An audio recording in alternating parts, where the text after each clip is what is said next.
മുട്ടായി കോഴിമുട്ടായി നാടൻ കോഴിമുട്ടായി മുട്ടായി മുട്ടായി മുട്ടായി കോഴിമുട്ടായി കോഴിമുട്ടായി നാടൻ കോഴിമുട്ടായി. എടാ രോഗി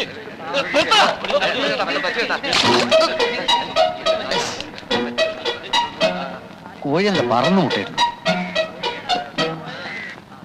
വല്ലതും പറ്റിയോ? പിന്നെ പറ്റാതെ 500 രൂപയുടെ മുട്ടയല്ലേ പൊട്ടിയത്. അതല്ല ദേഹത്ത് വല്ലതും പറ്റിയോ? ഇല്ല, എനിക്കൊന്നും പറ്റിയില്ല. ഒരാള് ആക്സിഡന്റ് പെട്ട് മരിക്കാൻ പോകുമ്പോ അയാൾ എത്രയും പെട്ടെന്ന് ആശുപത്രിയിൽ എത്തിക്കാൻ ചർച്ച നടത്താൻ വേണ്ടത്.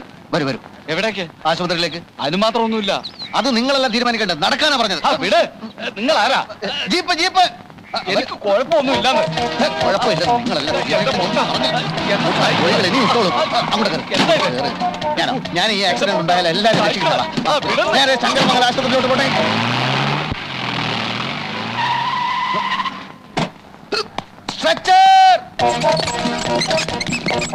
എന്തിനാ സാർ ഇതൊക്കെ? നിങ്ങൾ അധികം സംസാരിക്കരുത്. ഇതൊക്കെ എന്തിനാണെന്ന് എല്ലാ പരിശോധനയും കഴിയുമ്പോൾ മനസ്സിലാവും. സിസ്റ്റർ, രക്തം, കഫം, മലം, മൂത്രം എല്ലാം വിശദമായി പരിശോധിക്കണം. എക്സ്റേ തലയുടെ, നെഞ്ചിന്റെ, പിന്നെ എല്ലാ സന്ധി ബന്ധങ്ങളുടെ ഓരോന്നിരിക്കട്ടെ.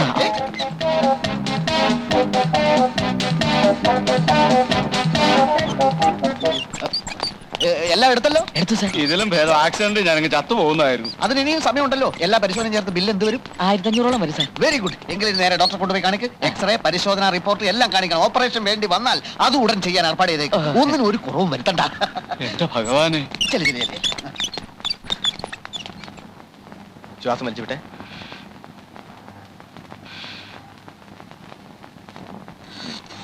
എന്താണ് സിസ്റ്റർ ഇത്? ദേഹത്തൊരു പോറൽ പോലും ഇല്ലാത്ത ഇയാളെ പിടിച്ചുകൊണ്ടുപോയി ഈ ടെസ്റ്റുകളൊക്കെ അടുപ്പിച്ച് എന്തിനാ? ഇപ്പോഴെങ്ങനെ ഇരിക്കുന്നു? എനിക്കൊരു കുഴപ്പമില്ല എന്ന് 100 വട്ടം പറഞ്ഞതല്ലേ. രോഗിയെ ആദ്യം കൊണ്ടുവരേണ്ടത് എന്റെ അടുത്തല്ലേ? അതിനു മുമ്പ് ഈ ടെസ്റ്റ് ഒക്കെ ചെയ്യാൻ ആരാ പറഞ്ഞു? പറയൂ. രോഗിയെ കൊണ്ടുവന്നത് മഹാദേവൻ സാറാണ്. പുള്ളിക്കാരൻ തന്നെ ടെസ്റ്റുകൾ എടുക്കാൻ പറഞ്ഞതും. ഈ മഹാദേവനെ നിങ്ങൾക്ക് പരിചയമുണ്ടോ? ഞാൻ ആദ്യമായിട്ട് കാണുക സാർ. ഒരു പ്രശ്നവും ഇല്ലാത്ത എന്നെ പിടിച്ചു വലിച്ച് ജീപ്പിൽ കയറ്റി ഒരു വരവായിരുന്നു. അത് ശരി. ഈ പറഞ്ഞ മഹാദേവനാണ് ഈ ആശുപത്രിയുടെ ഉടമസ്ഥൻ. മനസ്സിലായോ? മനസ്സിലായി. എന്റെ കാശ് പിടുങ്ങാനുള്ള സൂത്രപ്പണിയായിരുന്നു ഇതൊക്കെ.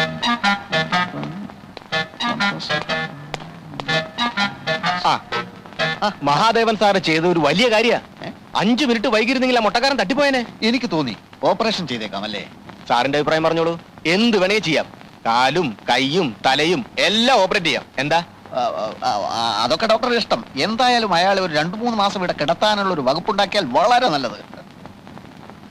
അമ്മാവൻ തമ്പി സാറ് സ്ഥലത്തെത്തിയോ? എത്തിയല്ലോ. എന്താ?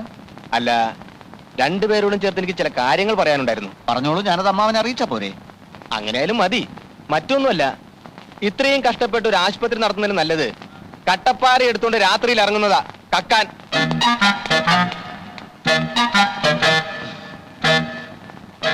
എന്നെ ഇത്രയും നേരം മെനക്കെടുത്തിയാന് 2 എണ്ണം പൊട്ടിച്ചേരണ്ട. ആശുപത്രി ഉടമസ്ഥൻ രോഗികളെ പിടിക്കാൻ നടക്കുക. കൊള്ളാം. ഇക്കാര്യം നിങ്ങളോട് ആര് പറഞ്ഞു? ആരെങ്കിലും ആവട്ടെ, ഇത് വെച്ചോളൂ. എന്താ ഇത്? ഇല്ല, എല്ലാം കൂടെ ചേർത്ത് 1600 രൂപ വരും. സാറേ, എനിക്കൊരു 100 രൂപ ജീപ്പിന്റെ കാശ്. അതും ഞാൻ കൊടുക്കണം? പിന്നെ ആരും ഞാൻ കൊടുക്കണം? അല്ല, ഒരു സംശയം ചോദിച്ചതേ ഉള്ളൂ.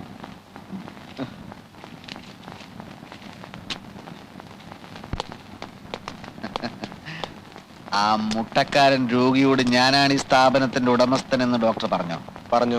അത് മഹാ തമ്മാടിത്തരമായി പോയി. മാസം തോറും പുളിങ്കുരു പോലെ ശമ്പളം എണ്ണി വാങ്ങിക്കുമ്പോ ഈ സ്ഥാപനത്തോട് അല്പം നന്ദി കാണിക്കണം. നന്ദിക്ക് പട്ടികളെ വളർത്തുന്നതാണ് കൂടുതൽ നല്ലത്. പ്രൊഫഷണൽ എത്തിക്സ് എന്ന് പറഞ്ഞൊരു സാധനമുണ്ട്. അമ്മാവൻ അനന്തരവനായിട്ട് അർത്ഥം അറിയില്ലെന്നറിയാം. മിസ്റ്റർ, രോഗികളെ വഞ്ചിക്കുന്നതിന് ഒരു പരിധിയൊക്കെ ഉണ്ട്. താൻ ആരാടോ? ഹരിശ്ചന്ദ്രനോ? മര്യാദയ്ക്ക് സംസാരിച്ചില്ലെങ്കിൽ ആശുപത്രിയാണെന്ന് ഞാൻ നോക്കില്ല. താൻ എന്ത് ചെയ്യടോ?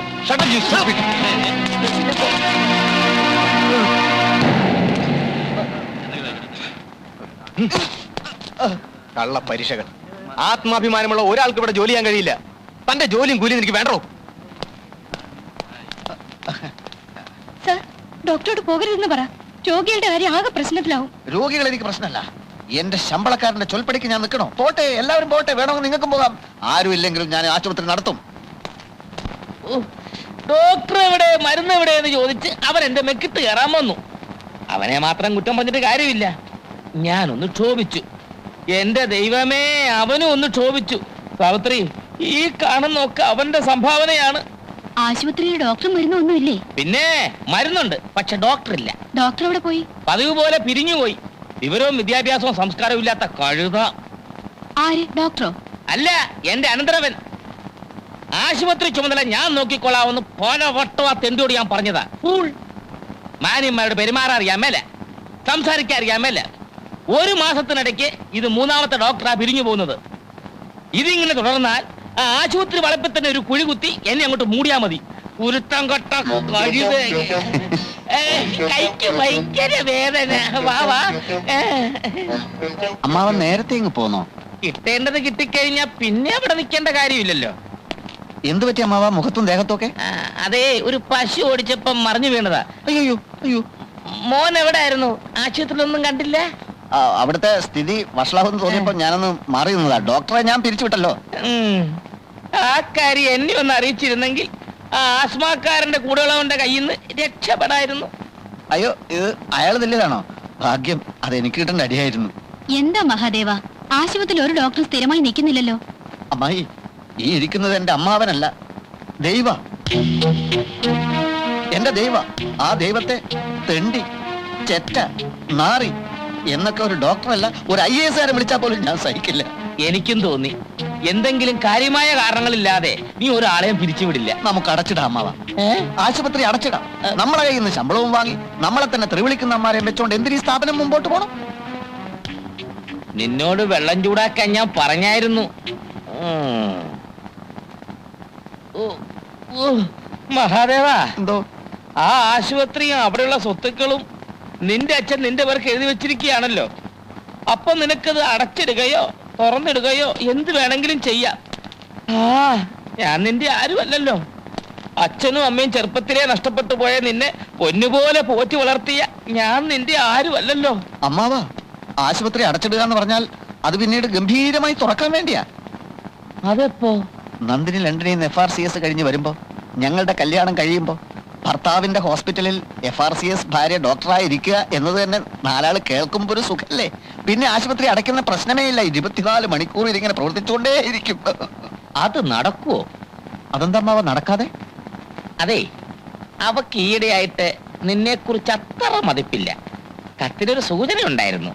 അമ്മാവ, നീ കൊളരാത്തവനാണ്, തെണ്ടിയാണ്, കഴുതയാണ്, പിടിപ്പില്ലാത്തവനാണ്, ഒജ്ഞാനനാണ് എന്നൊക്കെ ആരോ അവളെ എഴുതി അറിയിച്ചിരിക്കുന്നു. ആരത്? ആ അമ്മായി ആയിരിക്കും. അയ്യേ, അവക്കെന്താ എന്റെ കാര്യം?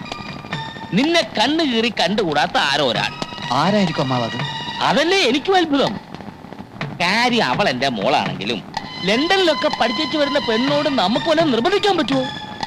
എനിക്കാണെങ്കിൽ 24 മണിക്കൂർ ഒറ്റ പ്രാർത്ഥനയേ ഉള്ളൂ, നീ തന്നെ അവളെ കെട്ടണേ, നീ തന്നെ അവളെ കെട്ടണേ എന്ന്. അതിനിടയ്ക്കല്ലേ നിനക്കെതിരായിട്ടുള്ള ഈ ഊമക്കത്തുകളുടെ പ്രവാഹം. പക്ഷെ ഞാൻ അവക്കെഴുതി, നീ തെണ്ടിയല്ല, നീ കഴുതയല്ല, നീ കൊഞ്ഞാണനല്ല, എന്തിന് നീ ബഹുമിടുക്കനാന്ന് വരെ ഞാൻ നുണ എഴുതി.